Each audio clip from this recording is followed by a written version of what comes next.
start this. Hi, everybody. My name is Angelique Palomar. I am the Communications Associate at the Institute for College Access and Success. Thank you all for joining us as we launch our California Student Aid Workshop webinars. Today, we're kicking off our Lunch and Learn series with What College Costs, Key Terms to Understand. Just a heads up, we are recording this webinar, so if anyone is looking for a copy, we will send it to everybody who registered for this for today's session. It will also be available on our YouTube channel and TICAS.org. Our experts presenting from TICAS today are Lindsay Allman, she is the Senior Policy Analyst, and Laura Szabo-Kubicz, who is the Associate California Program Director. Joining Lindsay and Laura are our guest experts from the Institute for Higher Education Policy, Conrad Mugglestone, who is a Senior Research Analyst, and Ellie Peters, who is the Assistant Director of Policy and Research.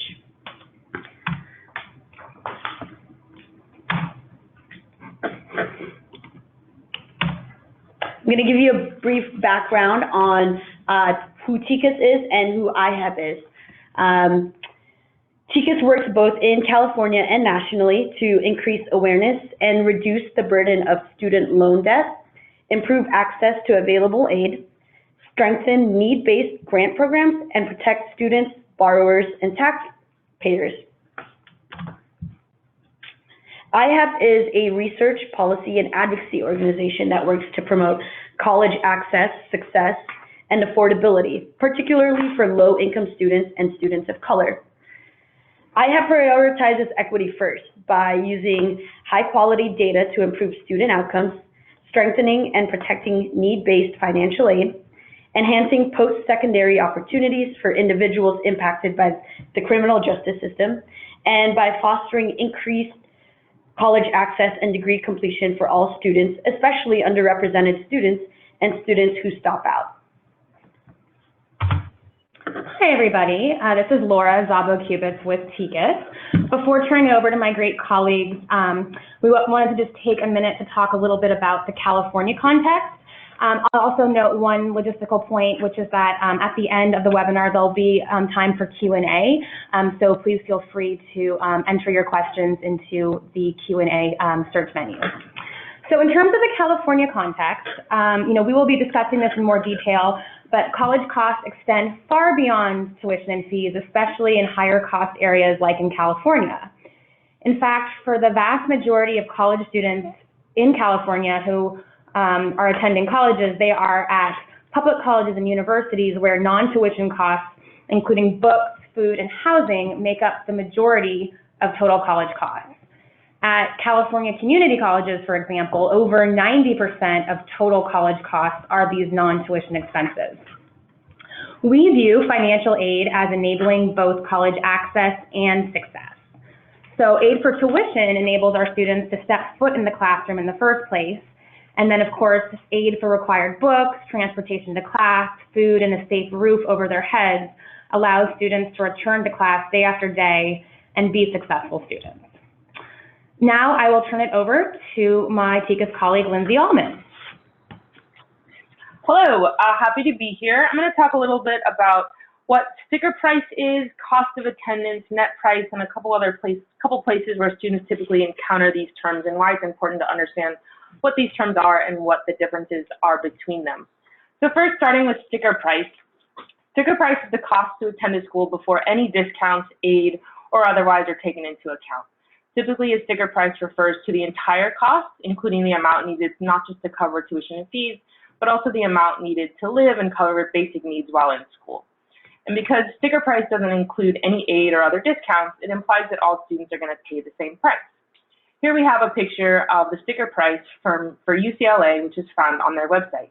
You can see that the only variation in the different estimates of total costs are based on just living status and state residency, but no aid is taken into account.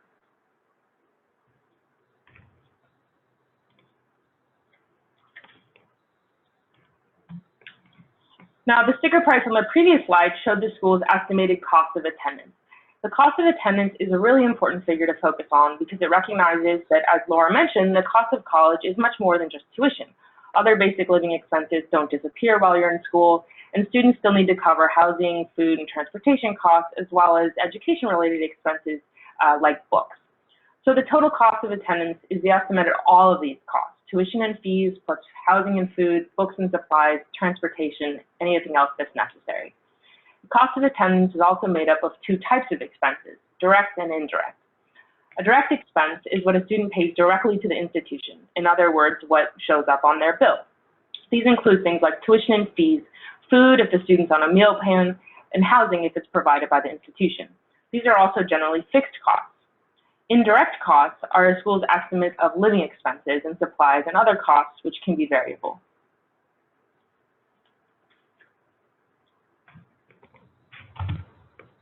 So while the cost of attendance is a really big number, inclusive of all types of expected expenses, and it's often referred to as sticker price, in reality, many students receive grant aid that reduces that total cost.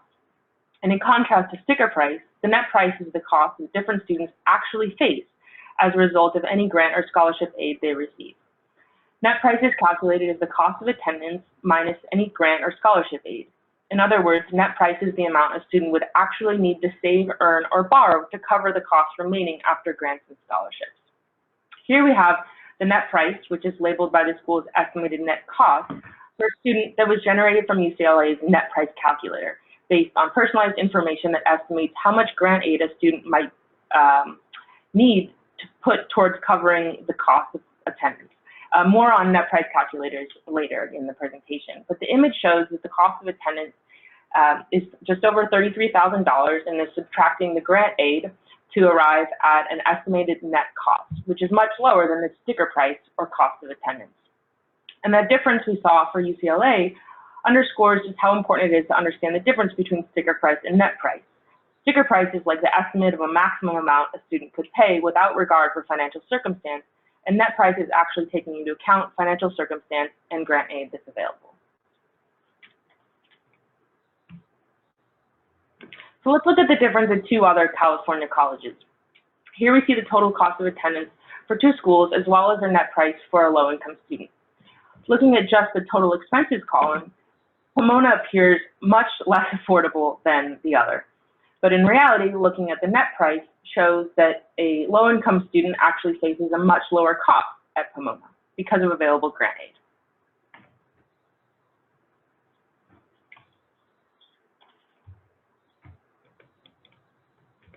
So why does this all matter? Perceptions about affordability are a baseline for decisions about whether to go to college, where to go, and how to attend, for example, part-time or full-time. And comparing the net price of different institutions as opposed to the sticker price can actually reveal some surprises about which option is more or less affordable, as we saw on that last slide. And having a clear understanding of net cost at the outset can help students and families avoid surprises down the line. A good estimate of the actual amount a student will be on the hook for after grant aid can help students and families think through reasonable options for covering that cost, including decisions about whether and how much to borrow.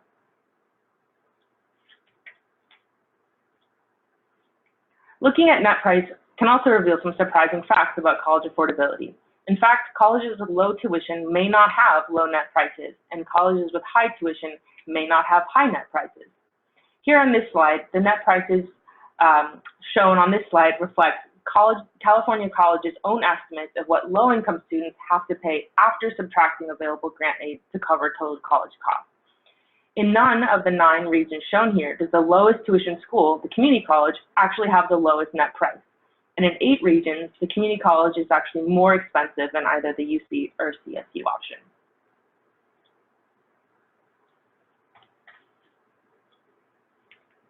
Our California analysis clearly shows that the lowest tuition schools in California, the community colleges, are actually the most expensive for low-income students. But just looking at sticker price wouldn't have revealed this.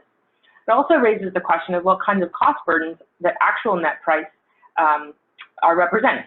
So again, net price is the amount a student needs to earn, save, or borrow to cover costs remaining after grants and scholarships.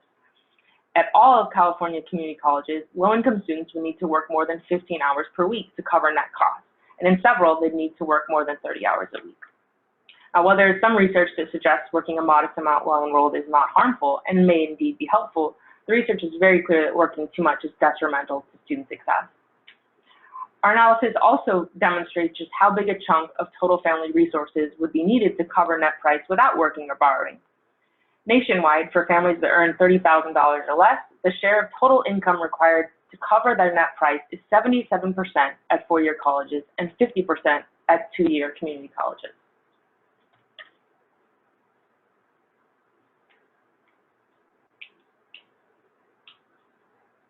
While net price is key to understanding college affordability because it tells you what students actually need to pay rather than the maximum they could pay if they didn't receive any aid, putting that net price in the context of family income underscores that affordability challenges persist even when net prices are low. While lower income students face lower net prices, those net prices represent a much higher share of their income. This means that even with lower net prices, they still need to spend most of their income on public college costs. And this is not true of students from higher income families.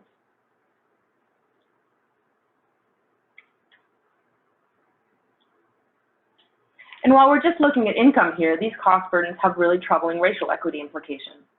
More than half of Latino students, 3 in 5 Native American students, and almost 2/3 of Black students have family incomes under $30,000. It's also worth noting that college cost burdens do vary across states, but the lowest income families face the highest burdens, even in the most equitable states.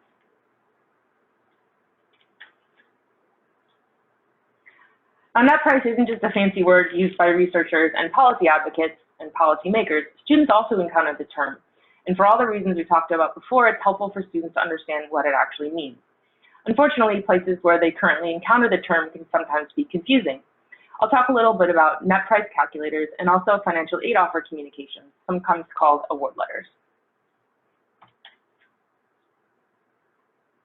Net price calculators are a really great tool for exploring which colleges may be in financial reach. They help students and users move beyond a sticker price to see exactly how much of that cost of attendance would remain after grant aid that's available at that school. Net price calculators are consumer information tools that provide a personalized advanced estimate, which is just an estimate of aid and net price. It's not a way of applying for aid, but rather a way to see how much a college might actually cost someone. Colleges are also required to put these tools on their websites, but our prior research has shown that many net price calculators are actually very difficult to find on college websites, and they can use a range of questions depending on the school, so there's little consistency. Subsequent work by the University of Pennsylvania has underscored that problems in consistency and clarity persist with net price calculators, including not being transparent about how old the data that are underlying the calculation are, or not specifying the year, and also using not clearly distinguishing between different types of aid.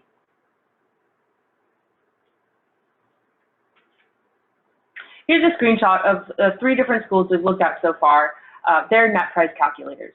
While all of these net price calculators are aimed at gathering the same information to give a similar personalized estimate of net price, their format and their questions vary, and it also varies in how long it takes someone to fill these calculators out. And also, students considering more than one school need to enter their information on multiple websites, and even then, they may not get a comparable estimate.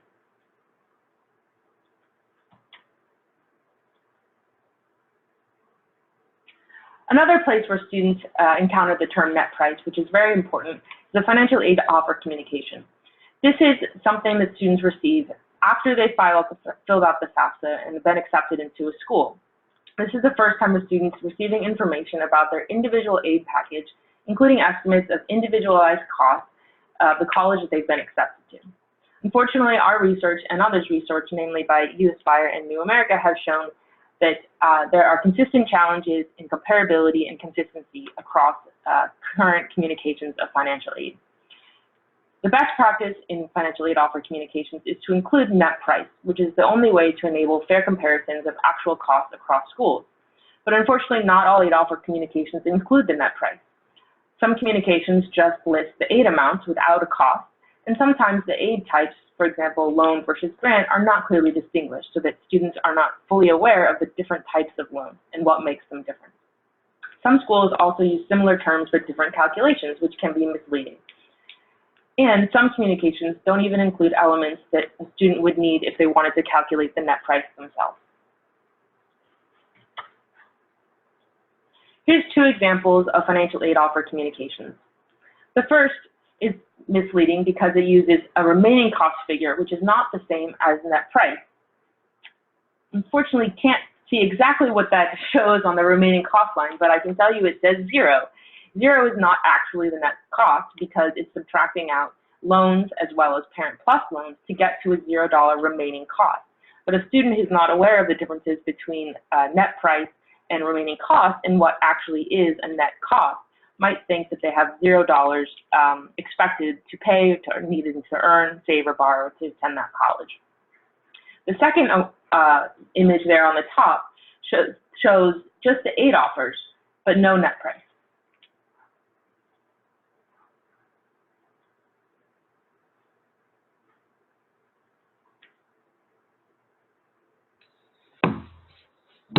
Hi, this is Conrad from IHEP. So I'm going to start talking about really what is college affordability. At IHEP, we tend to view affordability as the maximum amount students or their families should be expected to pay for college after accounting for all college costs and all grant aid. There are several components to that statement. First, we say all college costs because college costs more than tuition. Well over 50% of the average cost of attending a public four-year institution is comprised of non-tuition costs like room and board, books, transportation, and other expenses.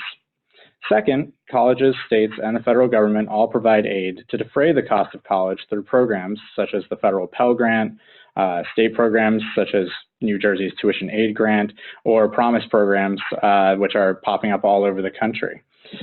That aid has to be accounted for. Third, and most importantly, we say the maximum amount students and their families should be expected to pay. If a family is very low income, it's unreasonable to us to expect that a student or their family should be expected to pay much, if anything at all, for an opportunity at college, as it could devastate their financial position well into the future. Meanwhile, a high-income family might be expected to pay almost all costs because paying the full cost of college doesn't impact their standard of living much at all. Lindsay already pointed to a chart showing the share of household income that it would take to pay the net price.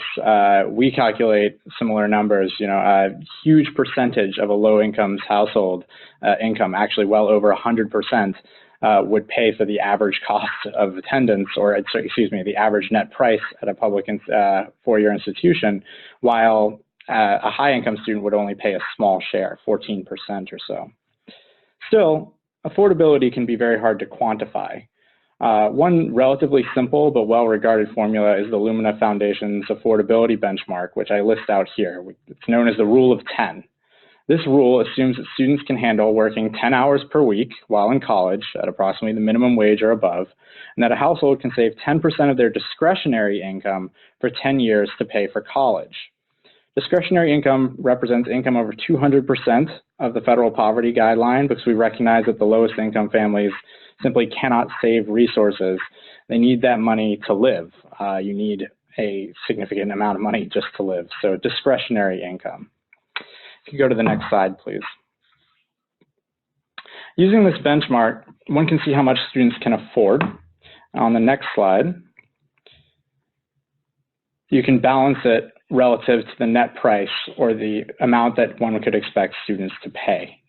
If you're looking at the slide, you see here that the value for a given institution on the right side of the scale, the amount a student needs to pay, if it's more than the student can afford, that institution in our mind is unaffordable for that student. So using this benchmark, we decided to dig a little further into the institutions that are and aren't affordable and for whom they are affordable. So as you can see on the next slide, we developed 10 student profiles. 5 of them are dependent students and 5 are independent students, representing a wide variety of typical backgrounds. We then ran these profiles through those federally mandated net price calculators on institutional websites, as TICAS just described, in order to ascertain how much each school thinks that student would pay. We tested actually over 2,000 colleges across all institution types. On the next slide, you can see the results of that analysis.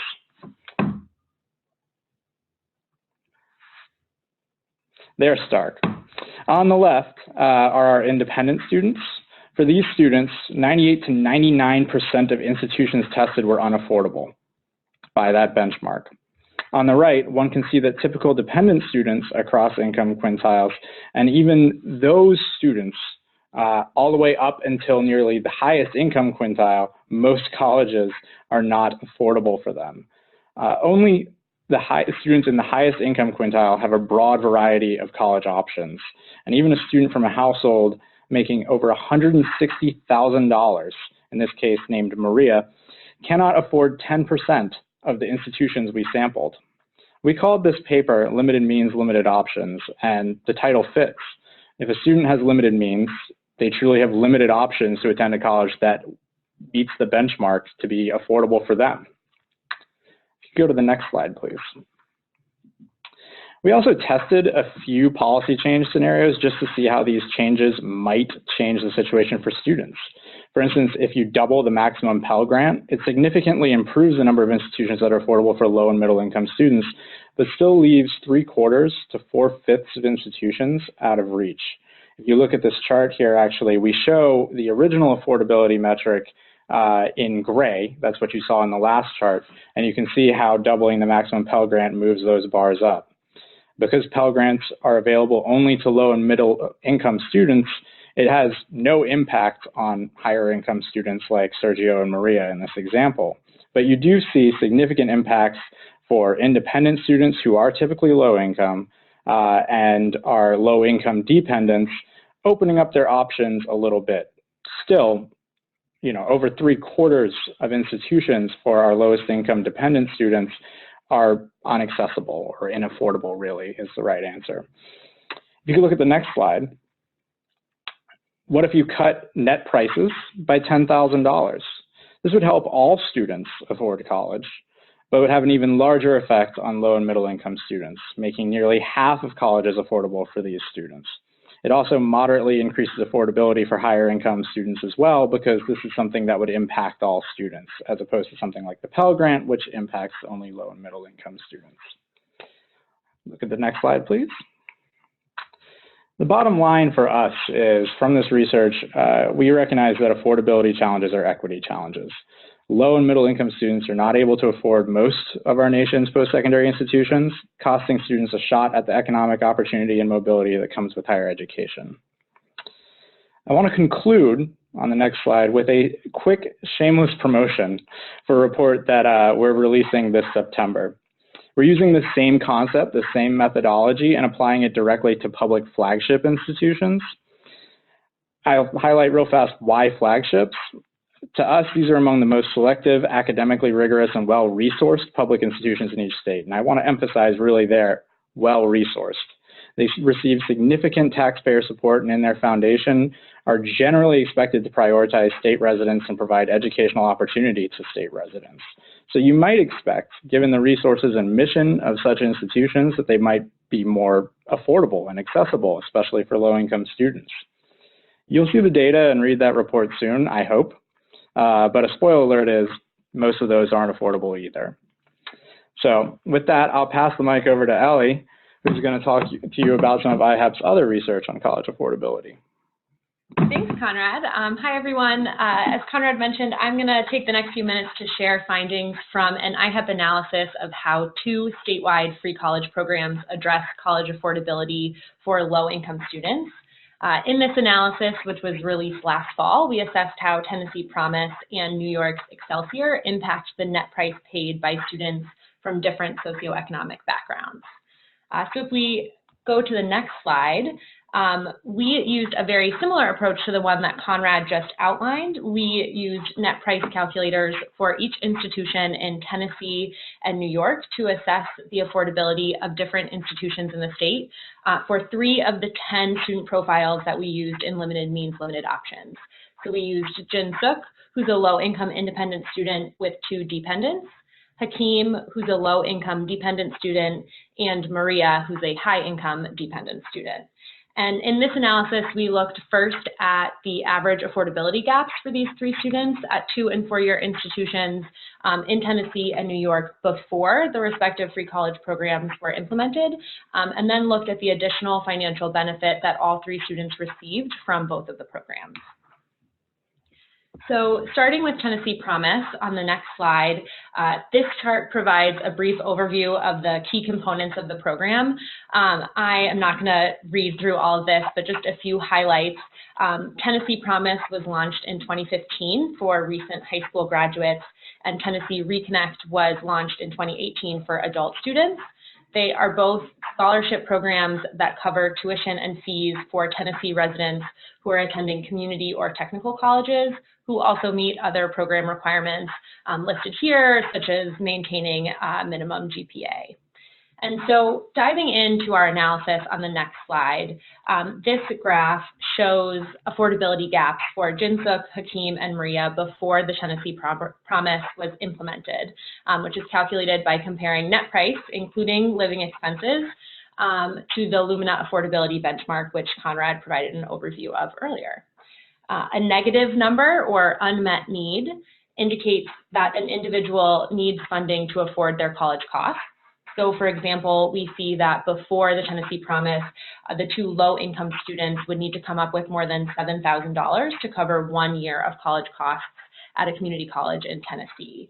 A positive number, or over-met need, indicates that a student has extra resources even after paying for college. Overall, we see that there are substantial affordability gaps for both low-income students at 2- and 4-year institutions in the state, but that the high-income student, Maria, can easily afford to attend 2- and 4-year colleges in Tennessee. The graph on the next slide shows the additional financial aid that the 3 students would receive as a result of the free college program. We can see that Tennessee Promise and Tennessee Reconnect do not direct any additional resources toward the low-income students attending 2-year institutions. However, the high-income student, Maria, would receive additional financial aid, approximately $1,500, to attend a 2-year college. So this means that Jinsuk and Hakeem would still need to come up with that $7,000+ that we saw in the last slide to cover that 1 year of community college costs. Since Tennessee Promise and Tennessee Reconnect cannot be used for bachelor's degree programs, none of the students would receive additional financial aid to attend a 4-year college. So moving on to New York on the next slide, Excelsior covers tuition and fees not covered by other grants and scholarships for students who are attending 2- or 4-year programs at City University of New York, or CUNY, and State University of New York, or SUNY colleges.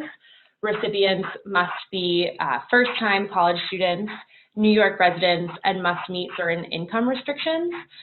They're also required to live and work in the state after they leave school for a specified period of time, or their grants will convert to loan debt. The program is billed as a middle-class program that aims to make CUNY and SUNY colleges more accessible while requiring beneficiaries to stay in the state after graduation. So moving to the next slide, we again have a graph that displays affordability gaps for the 3 students before the Promise program was implemented. On the left, we have our analysis of all CUNY 2- and 4-year institutions, and on the right, we have our analysis of all SUNY 2- and 4-year institutions. Before Excelsior, we can see that Maria, who's our high-income student, could afford to attend CUNY and SUNY 2- and 4-year institutions, but the 2 low-income students have substantial unmet need. And so moving to the next slide, what additional benefit do Jinsuk, Hakeem, and Maria receive from the Excelsior program? Our analysis finds that Excelsior actually provides very little aid to any of these 3 students. Maria, whose family makes more than $160,000 annually, would be ineligible for Excelsior because of the income cap, so she would receive no additional financial aid. Jinsuk and Hakeem would receive little to no financial benefit from Excelsior because their pre-Excelsior grant aid, such as Pell Grant or funding from the New York State Tuition Assistance Program or other institutional grants, is enough to cover their tuition and fees, even though, as we saw on the previous slide, they have substantial financial need. And so why is it that these free college programs provide little to no financial benefit for the lowest income students? It's all down to program design. And so moving to the next slide, these programs are both designed as last dollar programs. As I just noted, this means that students have to exhaust all other grants, and only then will the state cover the remaining tuition and fees. And so many low-income students already receive enough grant aid to cover their tuition and fees, but they do not receive enough to cover their total cost of college, including the indirect expenses or the non-tuition costs like housing, food, and books that we've already heard a little bit about and that make college unaffordable for the typical low-income student. Moving on to the next slide, there are alternatively first dollar programs that would allow low-income students like Hakeem and Jinsuk to utilize all potential grant aid to cover their full college costs, limiting what students have to pay for out of their own pocket. First dollar programs allow state and federal grant aid to cover tuition and fees, so the free college program can cover indirect expenses or those non-tuition costs. And this is incredibly important because we know that tuition and fees comprise only a portion of students' college costs. This is already something that Lindsay and Conrad have mentioned on this webinar. And so if we turn to the next slide, I have recently interviewed 17 low-income and working-class students who are attending 2- and 4-year institutions across the country about the college affordability challenges that they face. The students told IHEP over and over again that covering their non-tuition costs like housing and food, as well as books and access codes, transportation to and from school and work, and unforeseen emergencies present significant financial burdens. So, for example, after covering the cost of tuition, students nationwide report buying required course materials as their top financial stressor. And in 2015-16, full-time undergraduates reported spending approximately $800 on required course materials.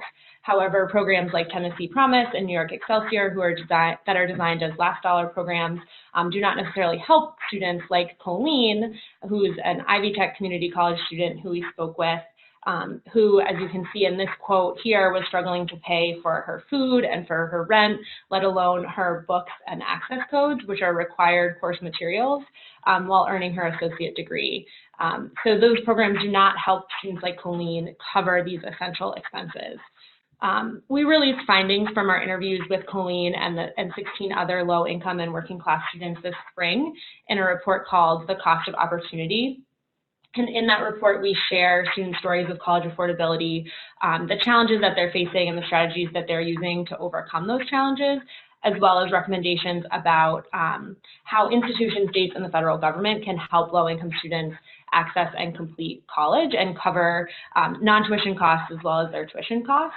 And so before I hand it back over to Laura, I just want to plug that you can find that report at ihep.org/student-stories. And there's more there from students like Colleen about the challenges they're facing and some recommendations about how we can help them succeed in college.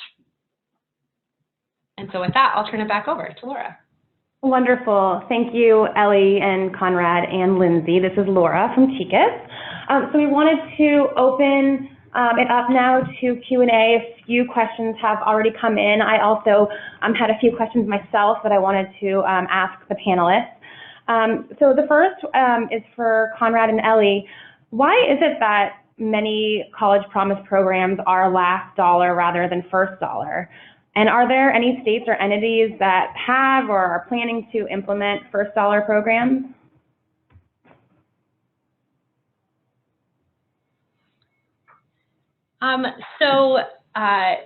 First dollar programs are expensive, to put it frankly. So that is certainly a challenge, helping students fund all of these very expensive non-tuition costs. So that is certainly part of this equation that states definitely need to be taking into consideration as they're thinking about how to design free college programs.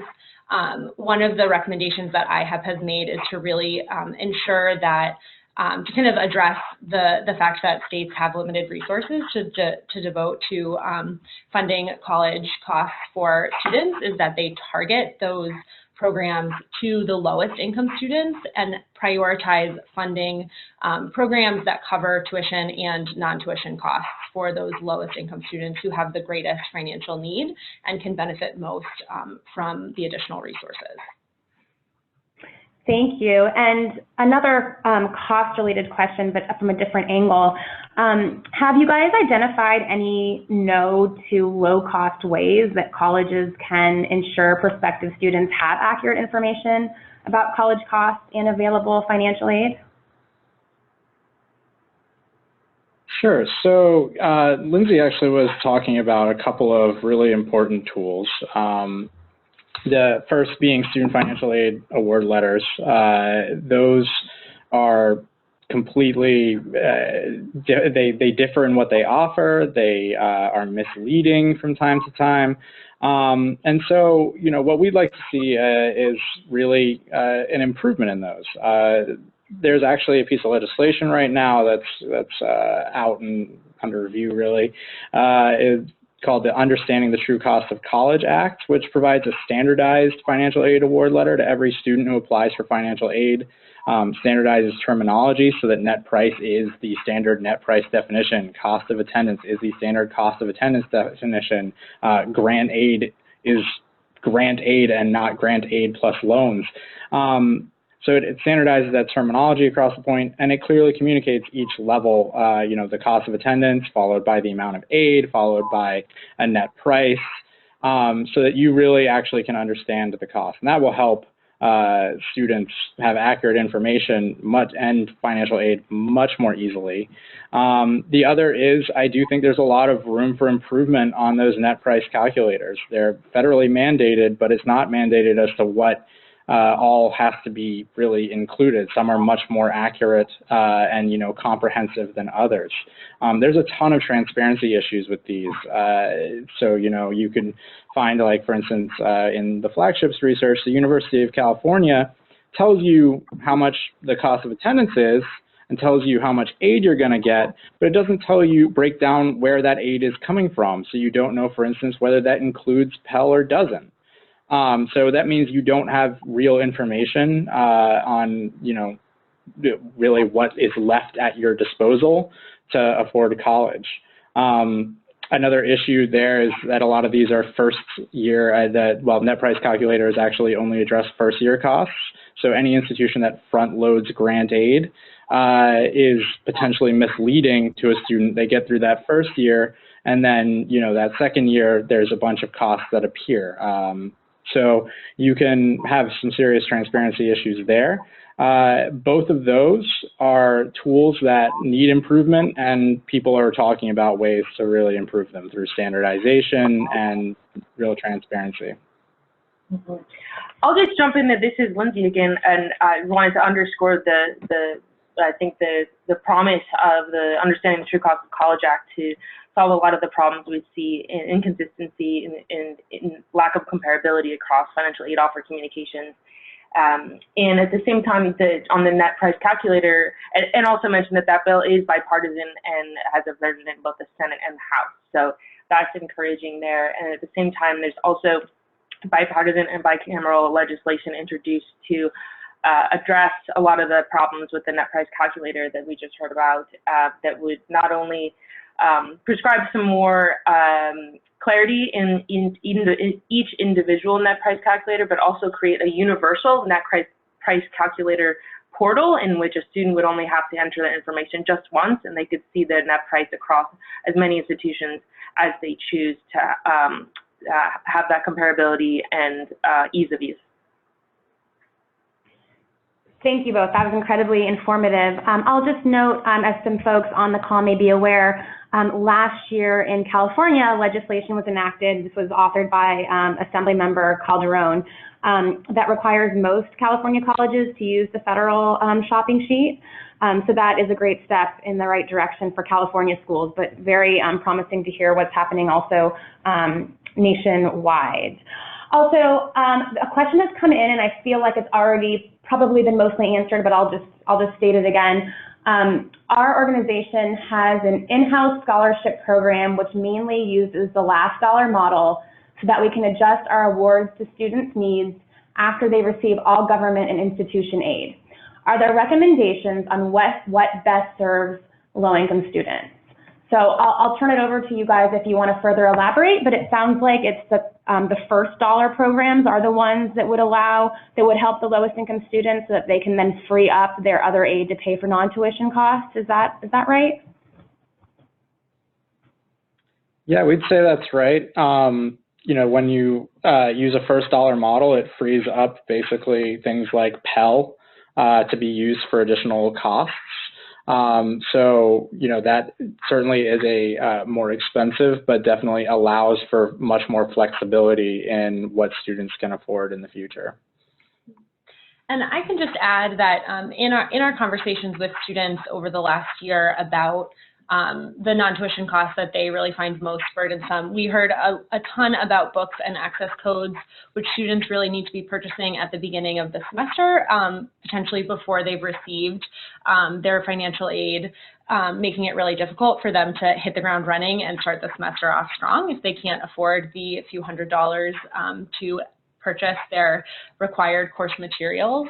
As the quote from Colleen on the last slide also showed, students told us that first and foremost they need to make sure that there's a roof over their head, and so their rent is also a non-tuition cost that they really can't ignore, and if they're struggling to afford their rent, it's definitely an indication that they're struggling to afford some of these other non-tuition costs, like gas or a Metro card to get to and from work and school, making sure that they're eating well-balanced meals, and again, making sure that they have their required course materials. So any financial support to help cover those costs, as well as any unforeseen emergencies that students might experience during the course of the semester that could really derail their semester, would certainly be helpful.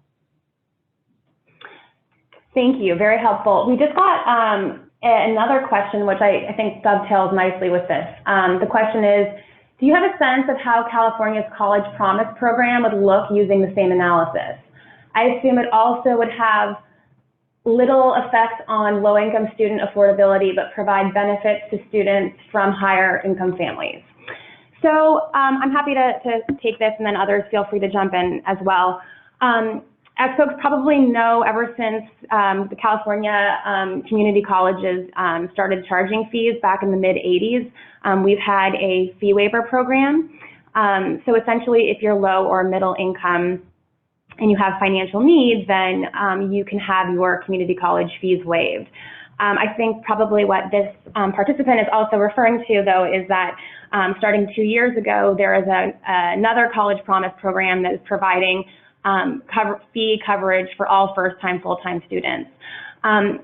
What ends up happening with that is that because there already is an existing fee waiver program, this new program essentially does cover the fees for students without financial need. Now that said, an important provision in the new College Promise program is that while colleges may use the funding to waive fees for students without need, they don't have to, and there can be other ways that colleges can use it. For example, helping financially needy students pay for non-tuition costs. So I hope that helps answer that question. And I'll also note that similar to the great work that IHEP's doing, a couple of years ago, we did a report called On the Verge, Costs and Trade-offs Facing Community College Students. And of course, obviously, as the title indicates, it was specific to community college students, but I think it's also applicable much more broadly to university students as well. So many of the students who answered our survey and wrote feedback about their college cost challenges, facing severe food and housing insecurity, difficulties buying their textbooks. So if anyone is curious and you go to our website, TICAS.org, and search for On the Verge, there is a 2016 publication that is comprised of student stories about the basic needs security challenges that they're facing. Okay, let's see, maybe I will pivot and turn to Lindsay. So at TICAS in the past year and a half or so, we have been looking into the disproportionate debt burdens on UC and CSU graduates. So we've done work and reports with the Cal State Student Association and the University of California Student Association. And what we have found is that generally graduates of color and low-income graduates are more likely to incur student debt. So I'm just curious, are there, at the federal level, have we seen any particular subgroups of students, either within or in addition to those who are low income, who are most negatively impacted by untenable net costs, specifically in terms of disproportionate debt burdens? Absolutely, we see disproportionate debt burdens held by different types of students, depending on, and also where students attend school matters a great deal as well. So we see that students graduating from for-profit institutions tend to have much higher debt and also be less likely to repay that debt later on. At the federal level, we know that Black students are much more likely to borrow and end up leaving school with more debt, and also are more likely to struggle later on in repayment. Thank you. Another question that has come in has to do with the tax implications of grant and scholarship aid. I know that's a complex question that is not really our area of expertise, but Lindsay, can you speak to the tax implications of the Pell Grant?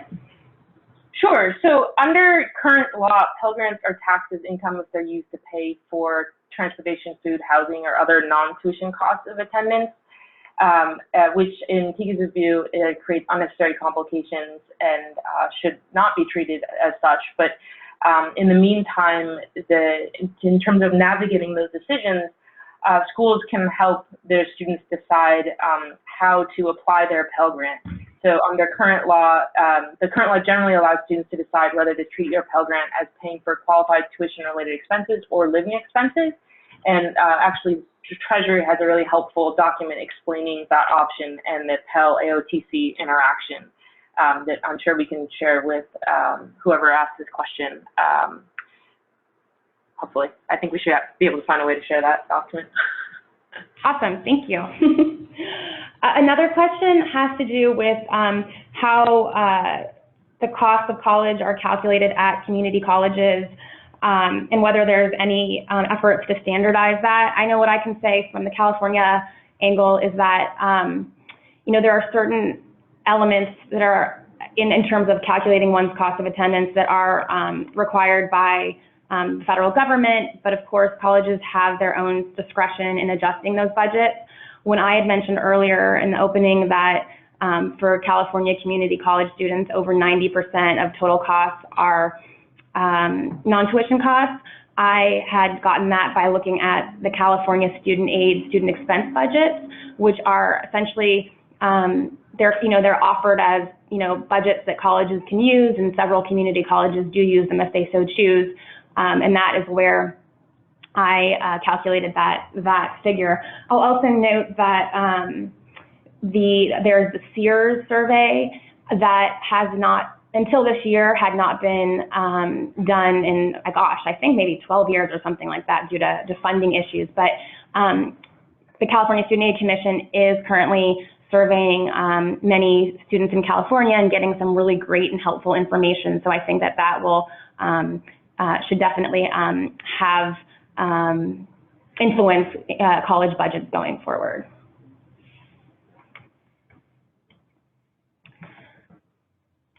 So maybe, I will ask another question, and again, I encourage other participants to please feel free to ask questions if you have any. But this is for Conrad, Ellie, and Lindsay.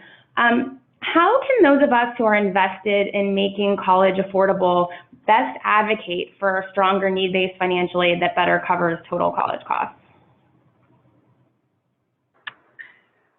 I'll jump in real quickly on that. TICAS is very actively involved in regularly defending and advocating for a strengthened Pell Grant, and annual funding decisions have a huge impact on the Pell Grant program.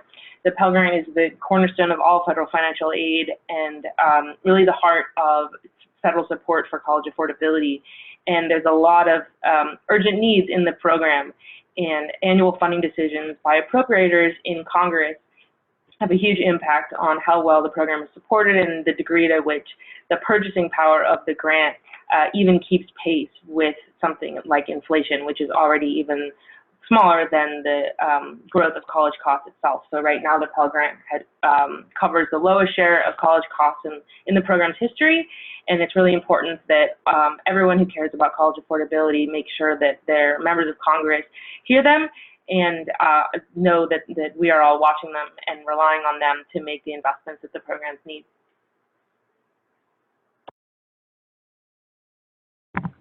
Thank you. I would add just a couple of things. One, I think it's always important to tell student stories, which you know, Ellie did recently. They're the best way to sort of talk about what's happening to students is to talk to students and let them tell their stories to the people who are making decisions. Secondly, I would just say that, well, that's actually primarily all I wanted to say. My second thought actually has totally slipped my mind. My apologies. That happens to me all the time. And we would, I have definitely agreed with all that Lindsay, just want to second what Lindsay said about strengthening investments in the Pell Grant and making sure that the Pell Grant is strengthened, that we would recommend that the maximum award is increased and kind of, as Lindsay mentioned, permanently indexing the grant to inflation to help prevent some of that future decline so that the purchasing power can remain strong. We also have some recommendations coming out of the report that I mentioned earlier for institutions and for states to really, as I mentioned, better target their limited resources towards students with the greatest need. So state policymakers designing need-based aid programs that can prioritize reducing tuition and non-tuition expenses, and institutions, especially well-resourced institutions, can target their scarce financial aid dollars towards students with the greatest need. Great, thank you. And another question that we have from participants, do you have a recommendation for which source colleges should be using to calculate housing costs, such as HUD, Sears, institutional surveys, et cetera?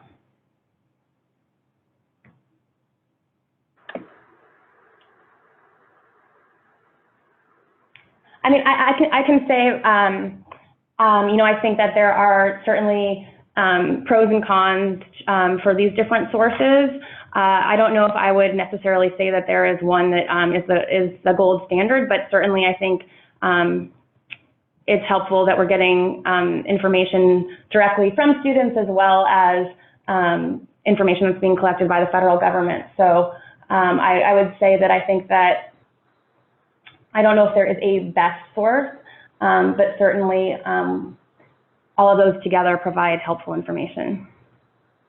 And I'll just add also that this question is one that's actively being discussed at the federal policy level as Congress is looking to find some consistency and address problems of over and underestimation of living expenses generally, which really impact the aid students can receive, as well as a whole host of other things that are really important. So this is something that a lot of people are looking into. I don't think TICAS has and is in a place where we have identified one best way over another, but it is something we're actively looking into.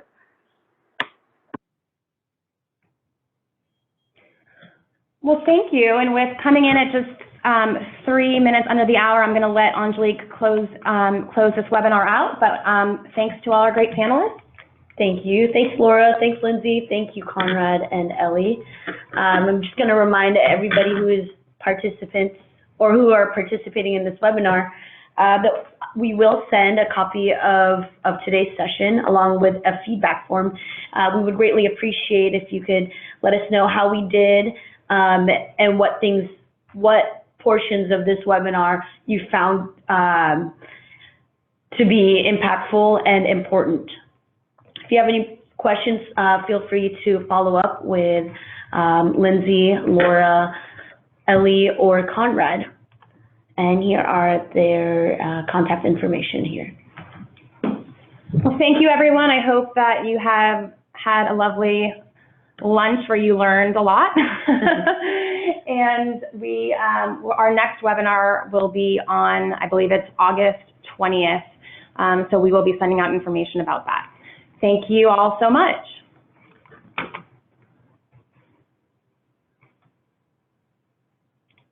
Leave that for a minute.